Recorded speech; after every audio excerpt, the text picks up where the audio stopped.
Ang 6 na taon ni Jimmy Butler mga idol sa Miami Heat ay tila malapit nang magtapos. Si Butler na naging susi sa tagumpay ng Heat sa NBA Finals noong 2020 at 2023 season ay nasuspended ng koponan dahil sa conduct detrimental to the team. Isang araw matapos niyang ipahayag ang kagustuhan niyang matrade, ang insidente ay nagdulot ng malaking usapin tungkol sa hinaharap ni Butler at ng Miami Heat.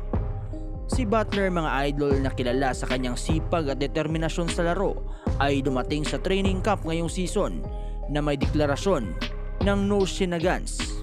Ngunit ang kanyang huling laro ay hindi kapanipaniwala sa nakaraang 2 games.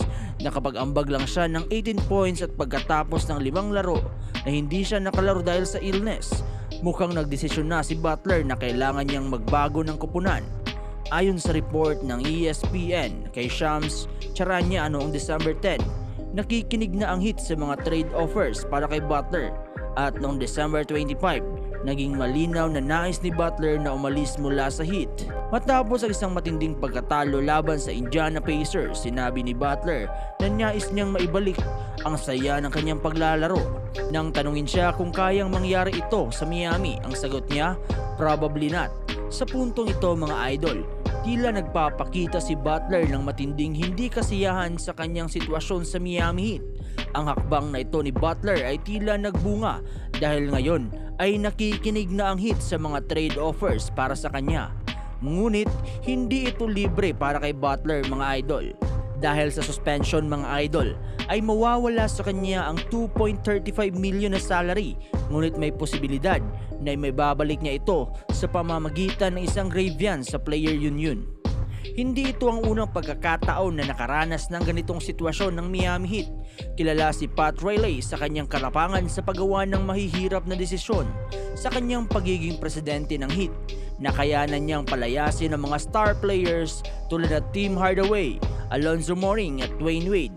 Kung kinakailangan, ipinagpalit din niya ang mga Hall of Famers tulad nila Shaquille O'Neal at Shawn Marion para sa magandang direksyon ng koponan. Kung titignan, mukhang si Butler ay ang susunod sa parehong landas na nasa posisyon na siya ang magiging isang big name player na mawawala sa Miami. Tulad ng nangyari sa ibang koponan mga idol, si Butler ay hindi natatakot na mag-express ng kanyang mga hinanakit at ipaglaban ang kanyang kagustuhan. Sa Chicago, na-trade siya nang hindi ibinigay ng Bulls ang max contract na hinihingi niya. Sa Minnesota naman mga idol, nag-request siya ng trade pagkatapos ng hindi pagkakaintindihan sa kontrata. Sa Philadelphia naman, hindi pinili ng Sixers na panatilihin siya at sa halip ay pinagpalit siya sa Miami sa isang sign and trade noong 2019. Ang relasyon ni Butler sa Miami ay mukhang malapit ng magwakas. Ngayon ang tanong ay kung papaano ito haharapin ng Miami Heat. Magpapakumbaba ba sila at makikipagtulungan kay Butler para sa kanyang trade? O maghihigpit sila ng sinturon at hayaan siyang magpatuloy sa hindi magandang paraan? Ang mga susunod na araw ay tiyak na magiging mahalaga sa hinaharap ni Jimmy Butler at ng direksyon ng Miami Heat. Ano sa palagay ninyo mga idol?